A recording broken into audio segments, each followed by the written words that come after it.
Bonjour à toutes et à tous, bienvenue dans ce nouveau PF Décrypte. Le PSG s'est difficilement imposé face à Nice samedi lors de la 9ème journée de Ligue 1. On va donc revenir sur ce 2-1 avec nos points clés, positifs comme négatifs. Je le sais, aujourd'hui, l'inépuisable Arthur a quand même pas mal de négatifs. On n'a pas le procureur Erwin avec nous, c'est dommage, on a peut-être eu matière à faire. On aura quand même peut-être un peu de positif, il y a quand même la victoire.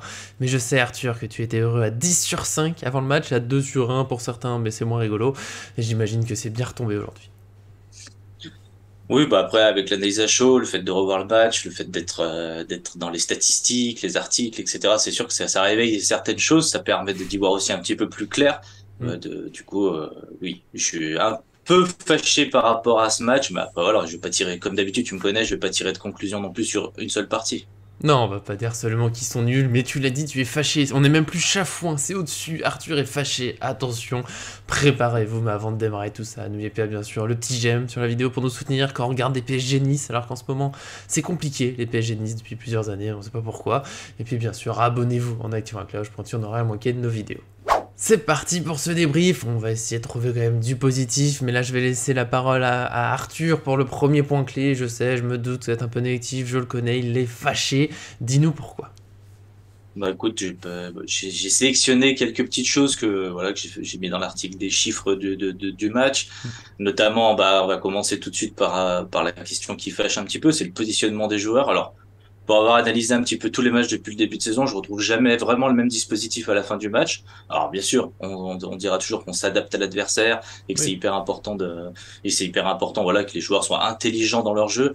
Mais quand même, je trouve quand même souvent des failles ces derniers matchs sur les positionnements des joueurs ou des choses que je ne comprends pas. Tu pourras me le redire plus tard, mais voilà, par exemple, on note que Bernat et Ramos jouent quasiment au même poste, c'est-à-dire dans les Mm. positions moyennes des joueurs, c'est quasiment au même poste.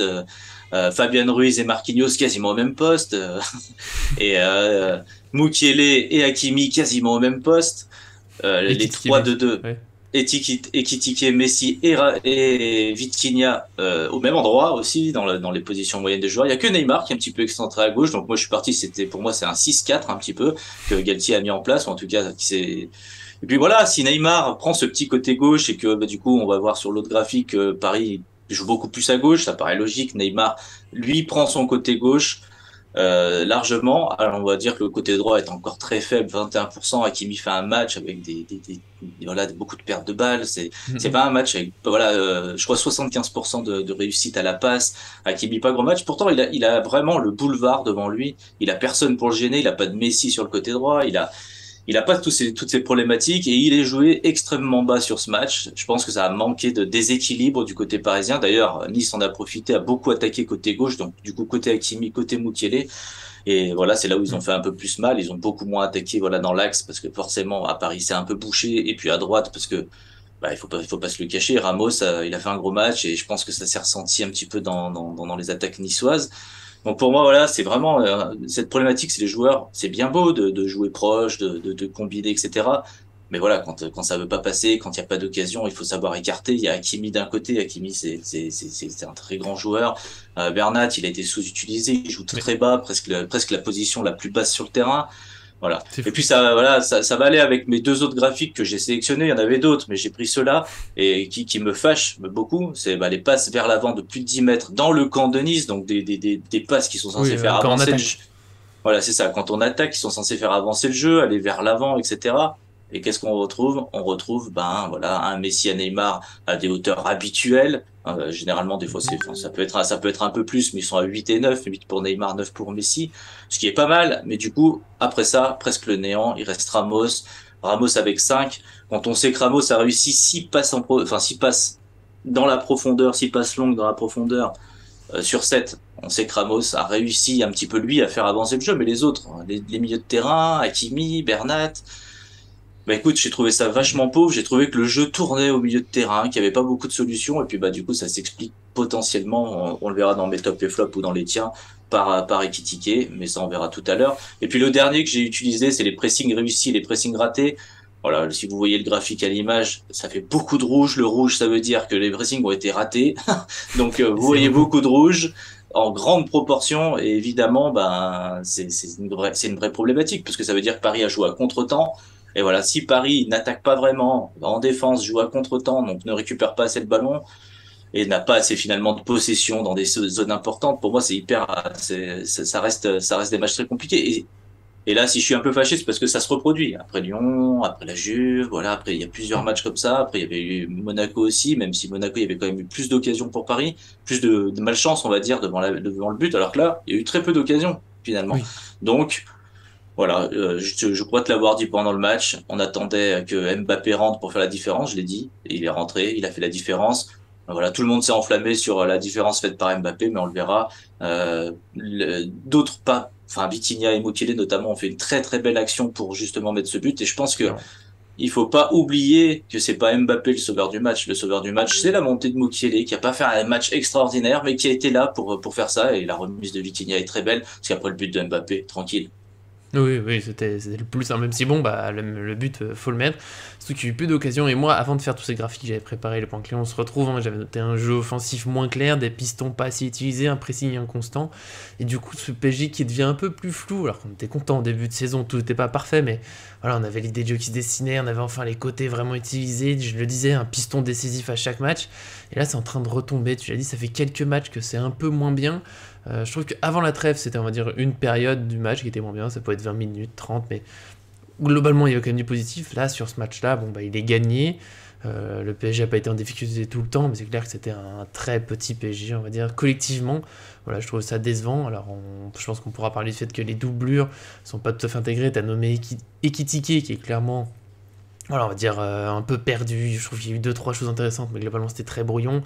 Verratti pas là, ça continue de faire mal, mais globalement je trouve que voilà, ce PSG, même avec de la rotation, mais avec des joueurs pas intégrés, pour moi là il manquait quelque chose, il manquait peut-être de la concentration. J'aime pas dire de l'envie, parce que je suppose que ces joueurs ont envie de gagner, mais voilà, il y avait, je les ai trouvés voilà mous un peu au minimum de ce qu'on peut faire. Alors oui, c'est un match après trêve, c'est avant Ligue des Champions. Mais on n'arrête pas de le dire, Galtier l'a redit, il faut gagner les matchs, voilà, il faut les tuer, puis gérer. C'est comme ça qu'on fera une saison plus tranquille. Là, c'était limite, parce que la victoire, elle vient, mais c'est quand même à très peu de choses, hein, parce que l'action, bon, bah, elle rentre. Mais c'est presque l'une des rares actions après le 1-1. Voilà, pour moi, le PSG doit faire plus. Il va être temps de retrouver, on va dire, un peu d'allant, de retrouver le jeu plus simple. Je comprends pas pourquoi d'un seul coup les pistons sont moins utilisés qu'avant, alors que le début de saison où ça marchait si bien, on décale, on vient dans l'axe, l'adversaire était perdu. Là, il y a eu peut-être quelques passes. Il y a une passe de Messi pour Hakimi qui est magnifique, mais c'est pas assez. Voilà, il faut plus. Il faut que voilà, le PSG se retrouve. Peut-être qu'il y a eu un excès de confiance, qu'ils se sont dit bah ça va, maintenant on maîtrise, on va gagner de toute façon.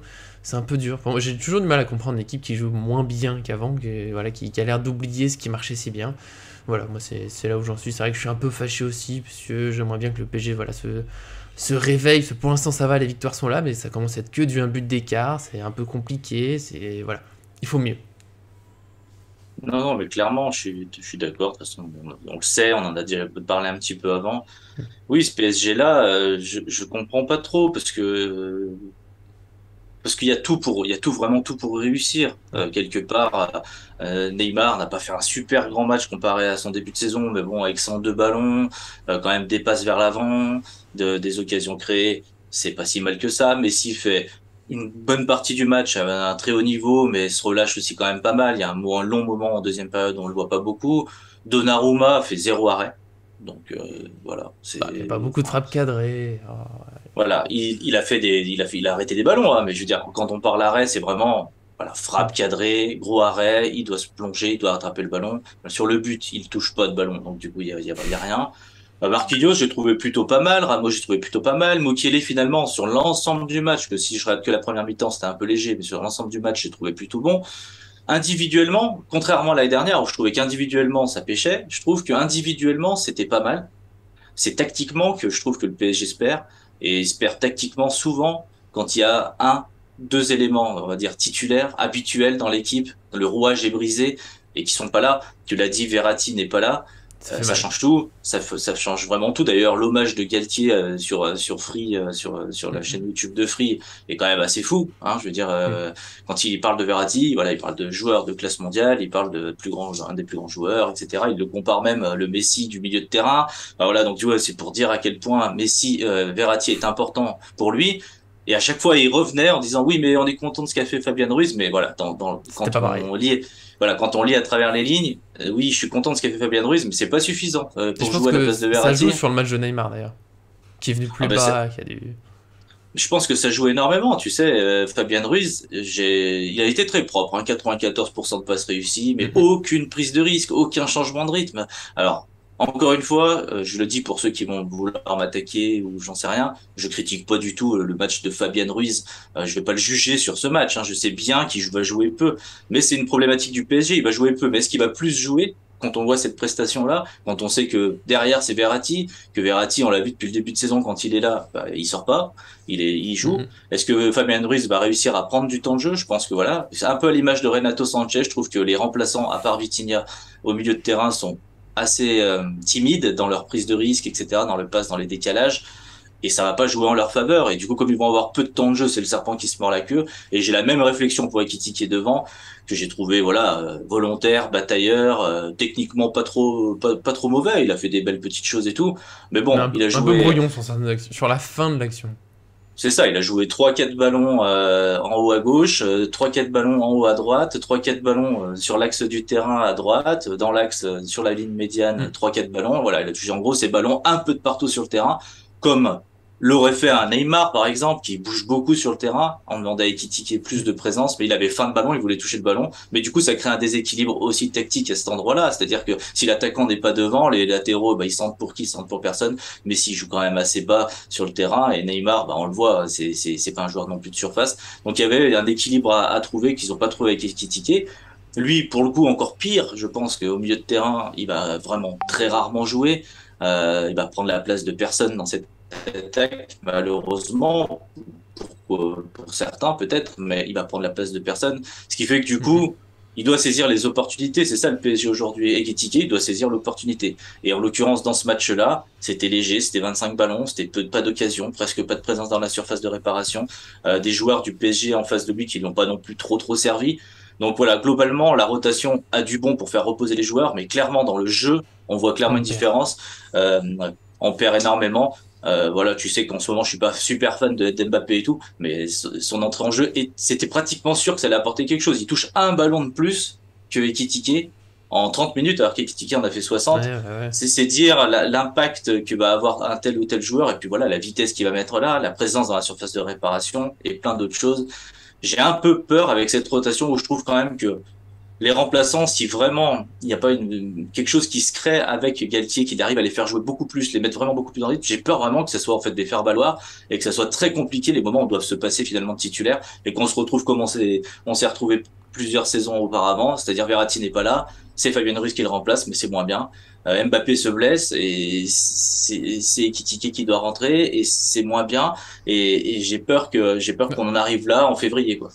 Enfin, moins bien, après, ça c'est logique, soit un peu moins bien, c'est critiqué, bah, Mbappé c'est dur à remplacer, Messi doit remplacer Neymar, pour Fabien Ruiz c'est dur de remplacer Verratti, le problème, je précise, je sais que c'est comme ça que tu veux le dire, mais au cas où, le moins bien c'est que c'est beaucoup trop moins bien, parce que forcément que c'est un peu en Mm. dessous, si quelqu'un doit remplacer Neymar ou Messi, ou, voilà, forcément qu'on remplace les meilleurs joueurs du monde, bah, c'est dur de les remplacer par les autres meilleurs joueurs du monde, donc c'est un peu moins bien, mais là on perd beaucoup trop, par rapport à une époque, un peu, même si c'était pas toujours facile, mais par exemple, hein, il y avait le milieu avec Laurent Blanc, hein, on a bien connu Matuidi, Mota, Verratti. On va dire qu'un Matuidi qui sortait, bah, dans une période où il était bon, Rabiot qui rentrait, on continuait à avoir le même jeu, à avoir un jeu voilà, qui ressemblait à quelque chose. Là on perd trop d'un seul coup. Le PSG, bah, c'était compliqué d'aller attaquer, d'aller gêner, de créer des occasions, d'être dangereux. Et Kitiki, encore une fois, il y a deux trois bons enchaînements, mais globalement, voilà, c'était pas assez. Alors, moi, forcément, depuis le début du mercato, tu sais, je l'ai dit plusieurs fois, j'ai pas trop compris pourquoi on enlevait Kalimundo pour prendre Ekitike. C'est pas avec ce match-là que je suis convaincu que c'était la bonne idée. Après, évidemment, tu l'as dit, il faut pas juger tout sur un match. Ce match-là, c'est plutôt raté. On va espérer que la suite s'améliore, mais c'est clairement une problématique hein, pour cette saison de Galtier. Quand il passe des titulaires aux remplaçants, c'est un peu moins bien. Maintenant, il faut qu'il arrive à ce que ce soit pas trop moins bien, qu'on garde le même jeu, qu'on garde le même danger, qu'on continue de gagner les matchs. Parce que là, tu l'as dit, s'il y a des blessures en attaque, bah, on a l'impression que ça va être compliqué d'un seul coup. Faut réussir à les impliquer sans énerver les stars qui forcément veulent jouer. J'espère qu'en enchaînant, ça va aller mieux. On l'a dit, c'est qu'un seul match. On va dire qu'il voilà, il va prendre l'expérience, prendre des automatismes. Finalement, il a assez peu de matchs en Ligue 1, donc Faut réussir à le faire grandir, Galtier l'a dit, là c'est le moment pour prendre des points, faut qu'il arrive à mélanger un peu tout ça, c'est peut-être sa plus grande difficulté de la saison, c'est de la régularité, surtout qu'il y aura l'après-Coupe du Monde, ces joueurs-là, il faudra qu'ils soient prêts à ce moment-là.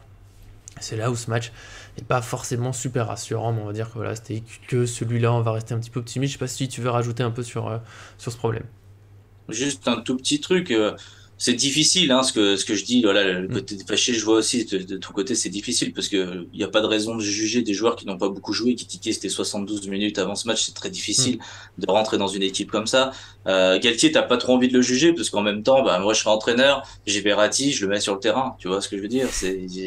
Alors bien sûr qu'il faut le préserver de temps en temps. Mais bien sûr que quand il est disponible et quand il est en forme, je le mettrai sur le terrain. C'est normal. Mm. Mbappé, c'est la même chose. Voilà, même si c'est bien de les faire reposer, etc. Comme tu l'as dit au tout début, on sait qu'Mbappé va faire beaucoup plus de différence qu'Ekitike. Pour l'instant, c'est pas le même profil physique, c'est pas la même énergie, et puis pas la même compréhension du jeu parisien. Donc évidemment, voilà, je juge ni Galtier ni les joueurs parce que Fabien Ruiz, c'est un joueur excellent. Ekitike, je pense que quand il Mm. va se peaufiner physiquement, ça va être très bien. Moi, ce qui me fait peur, c'est vraiment dans quelle proportion ils vont avoir du temps de jeu en fait. Parce Mm. que parce qu'en fait, pour avoir du temps de jeu, bah, par exemple, Mukele, je trouve qu'il a montré des choses, tu vois. Mukele, demain, tu le fais tourner en défense centrale. Je suis assez rassuré finalement Et après en ce piston match-là. Je droit, me dis, il va. Non, non, je suis pas rassuré. ça va être l'autre Après, problème. même s'il fait une passe décisive en piston droit, Bah enfin voilà, finalement, en oui. mode piston droit, donc finalement c'est pas mal. Mais par exemple, voilà, et Danilo, par exemple, j'ai beaucoup apprécié son entrée, je trouve qu'il apporte quelque chose, et Mm. ça choque pas trop. Mais le milieu de terrain et l'attaque avec le PSG depuis 4-5 ans, hein, je dirais, c'est très compliqué, et je trouve toujours que dès que t'enlèves un élément phare, ça devient encore plus compliqué, parce que voilà, on parle d'Mbappé, Verratti, et tu l'as dit, c'est des joueurs de classe mondiale, donc évidemment que tu les enlèves, c'est moins bien. Mais Fabien Ruiz, Sarabia, c'est des internationaux. Enfin, Mm. Mm. c'est des joueurs de très haut niveau qui sont capables de faire des différences. Je pense que voilà, je pense que Fabien Ruiz va encore avoir sa chance plusieurs fois et Kitiki, ça va être un petit peu plus difficile. Il va avoir quelques minutes de jeu, mais il va peut-être pas être titulaire avant un petit moment. Fabien Ruiz, j'ai hâte de le revoir, voilà, monter en puissance. Mais quand on voit ce que fait Vitinha dès le premier match et ce que fait Fabien Ruiz et Renato Sanchez, on a le droit de se demander Ah, puis si voilà, Sanchez, c'est si en plus il se Normalement c'est pas voilà, grave, mais alors lui c'est pour l'instant c'est vraiment le coup dur du recrutement.